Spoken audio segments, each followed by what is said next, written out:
ఇట్లా నడుచుకుంటూ వెళ్ళాలి. మళ్ళీ అక్కడ రెస్టారెంట్స్ ఉన్నాయి. సో యూఎస్ ఫ్లాగ్ చూడొచ్చు మీరు. సో అక్కడికి వెళ్ళాలి మేము. స్టాచ్యూ ఆఫ్ లిబర్టీ పైకి వెళ్ళొచ్చు. సో చూస్తానండి ఎంత రష్ ఉంది, ఎట్లుంది. సో అది దిగినాం ఇప్పుడు క్రూజ్లో. సో ఇప్పుడు ఏంటంటే మళ్ళీ అక్కడికి వెళ్ళాలి. ఇక్కడికి మామూలుగా ఈ ఐలాండ్కి వెళ్ళాలి. సో స్టాచ్యూ ఆఫ్ లిబర్టీకి వెళ్ళాలి పైకి, స్టాచ్యూ దగ్గర.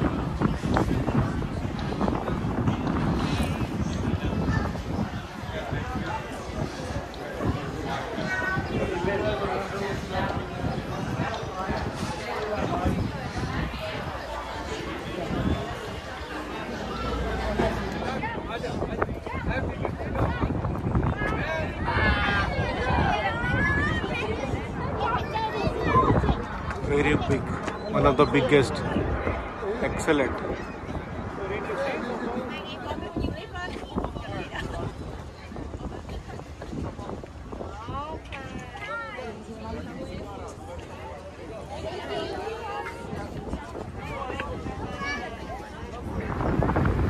సో మళ్ళీ ఇక్కడ నుంచి మనకి కనిపిస్తుంది down town battery park, New York battery park. ఇక్కడ ఉన్నాయి నేను. సో ఇప్పుడు దీని పైకి వెళ్ళాలి. పైకి వెళ్ళాలంటే మళ్ళీ ఇక్కడ క్యూ ఉంటుండొచ్చు. సో టైం లేదు ఎక్కువ. 4:45 లాస్ట్ ఫెర్రీ అట ఇప్పుడు చెప్పారు. వెళ్దామని వెళ్ళిన క్యూలో అయితే వాళ్ళు అన్నారు పైకి వెళ్ళాలంటే క్రౌన్ ఏరియా, అది 6 months ముందు బుక్ చేయాలంట వెబ్సైట్లో. సో పెడెస్టల్ అంటారు. పెడెస్టల్కు అది వెళ్ళాలంటే 3 weeks ముందు బుక్ చేయాలంట. సో నేను ముందు అడ్వాన్స్ బుక్ చేయలేదు. సో బట్ సేమ్ టికెట్లో included, but I didn't book. So నాకు టైం కూడా లేదు ఎప్పుడు ఎక్కువ, ఎందుకంటే 4:45 లాస్ట్ బోట్. ఇది స్టాచ్యూ ఆఫ్ లిబర్టీ మ్యూజియం ఇది. సో మ్యూజియంకి వెళ్తున్నాను. మ్యూజియంకి వెళ్ళట్లేదు ఎందుకంటే నేను ఎల్లిస్ ఐలాండ్ వెళ్తా. ఎల్లిస్ ఐలాండ్ ఫస్ట్ ఇమ్మిగ్రెంట్స్ ఎట్లా వచ్చారు ఇక్కడికి, బోట్స్లల్లో, ఫెరీస్లల్లో, ఈ న్యూయార్క్కి ఐలాండ్కి ఎట్లా వచ్చారు అంతా బాగుంటుందట. మా ఫ్రెండ్ విజయ్ చెప్పిండు. సో లాస్ట్ టైమే చెప్పిండు కానీ అప్పుడు కూడా వెళ్ళలేదు.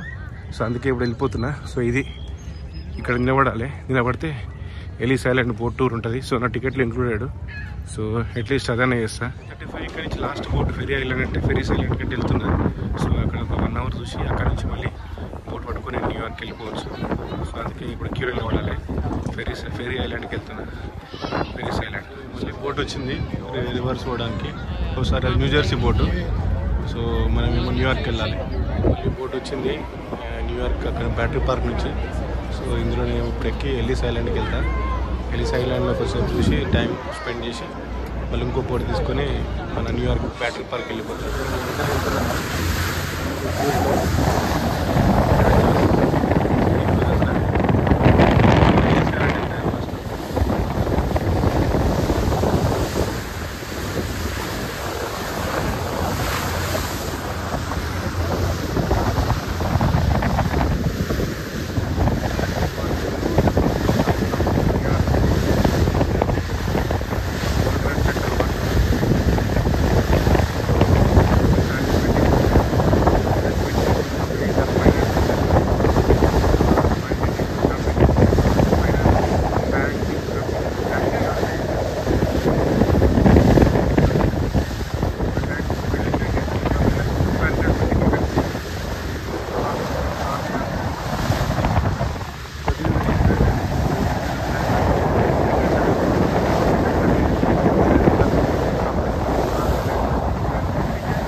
ఇక్కడికి వచ్చాము ఎల్లిస్ ఐలాండ్కి.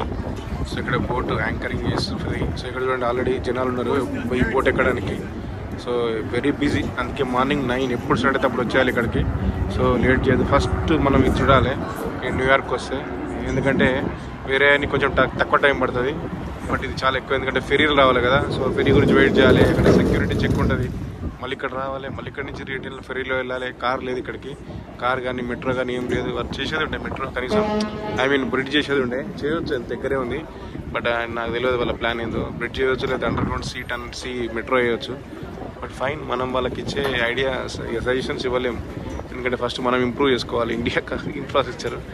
సో ఇది Ellis island national museum of immigration. ఈ మ్యూజియం ఇది ఎంట్రన్స్ ఎల్లిస్ ఐలాండ్కి.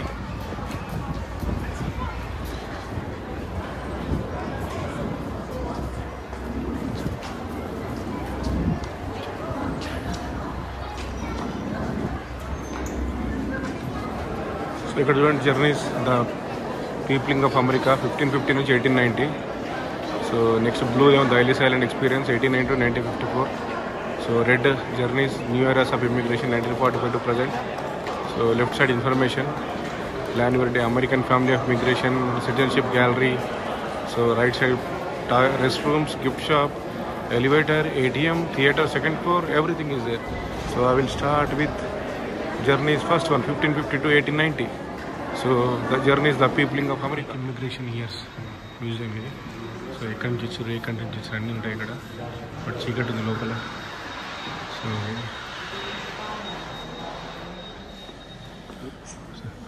సో 1880 నుంచి 1894 వరకు యూరోప్ నుంచి ఎంతమంది వచ్చారు చూడండి. 53 lakhs వచ్చారు. ఆఫ్రికా నుంచి 20,000, ఈస్టర్న్ యూరోప్ నుంచి చాలా వచ్చారు. So 82 lakhs. So north western Europe నుంచి ఒక 90 lakhs వచ్చారు. మొత్తం యూరోప్ నుంచి వచ్చారు. సో వెస్ట్ ఇండీస్ నుంచి 3.5 lakhs, కెనడా నుంచి 18 lakhs, సౌత్ ఆఫ్రికా నుంచి, అమెరికా నుంచి 50,000. సో మెక్సికో నుంచి వచ్చారు 475 lakhs, సారీ 4,75,000, ఎందుకంటే పక్కే ఉంది మెక్సికో. ఏషియా నుంచి, ఆస్ట్రేలియా నుంచి మొత్తం వచ్చారు ఇక్కడికి యూఎస్కి. ఇప్పుడు ఇది పాస్ ఆఫ్ మైగ్రేషన్ 1880 నుంచి 1924 ఇదంతా మైగ్రేషన్ ఎట్లుంది. సో బొహెమియన్ రెఫ్యూజీ వీళ్ళు అమెరికాకి వచ్చారు. సో వీళ్ళంతా రెఫ్యూజీస్, డిఫరెంట్ కంట్రీస్ వచ్చారు వీళ్ళు. సో ఇవన్నీ ఇక్కడ డాక్యుమెంట్ చేశారు. సో వీరు ఐరిష్ వాళ్ళు 1880లో వచ్చారు, ఐరిష్ పీపుల్.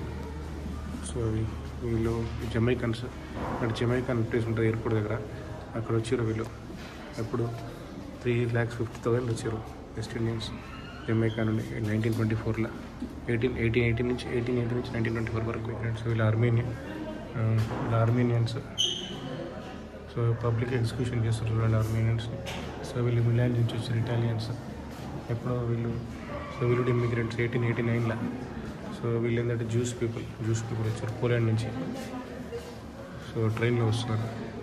సో ఇది వీళ్ళు పిక్చర్, వీళ్ళు ఇమ్మిగ్రెంట్స్ మెక్సికన్స్. వీళ్ళంతా 7 లక్షల ఇప్పుడు బార్డర్ కూడా లేకుండా స్ట్రిక్ట్గా యూఎస్ మెక్సికో మధ్యలో. సో 7 lakhs వచ్చారు, ఇంకా ఎక్కువ ఉండొచ్చు. బట్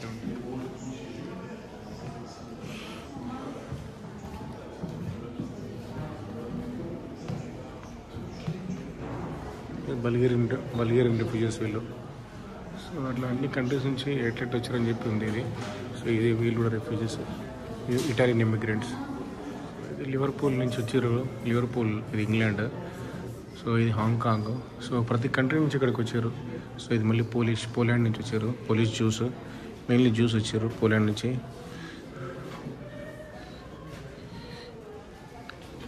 సో ఇదంతా ఇట్లా ఉంది. సో డిస్ఇన్ఫెక్ట్ చేసి వాళ్ళని పంపిస్తున్నారు. ఎట్లున్నాయి ఫస్ట్ 3 months పట్టేదట వాళ్ళకు బోట్ రావడానికి, అంటే షిప్స్ రావడానికి. తర్వాత ఏమైందంటే ఒక 2 weeksలో మోటార్స్ వచ్చినాక మోటార్ షిప్స్ 2 weeks 3 weeksలో వచ్చేసినాయంట ఇక్కడికి.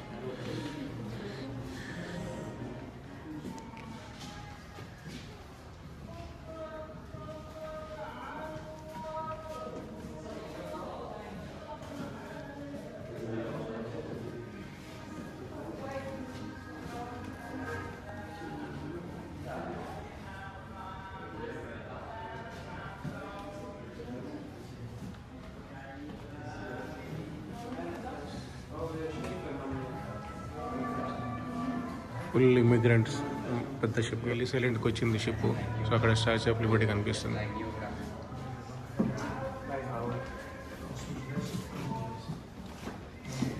ఇవన్నీ అప్పుడు వచ్చిన షిప్స్, ఫెరీస్ మొత్తం. ఏ సిటీకి ఎంతమంది వచ్చారో 1903లో ఉన్నది అక్కడ. న్యూయార్క్ ఎక్కువ మంది వచ్చారు, 7 lakhs. Baltimore, Boston, Montreal, Philadelphia, Honolulu, San Francisco, Key West, New Orleans అన్నీ ఉన్నాయి అక్కడ. ప్రతి సిటీకి వచ్చారు.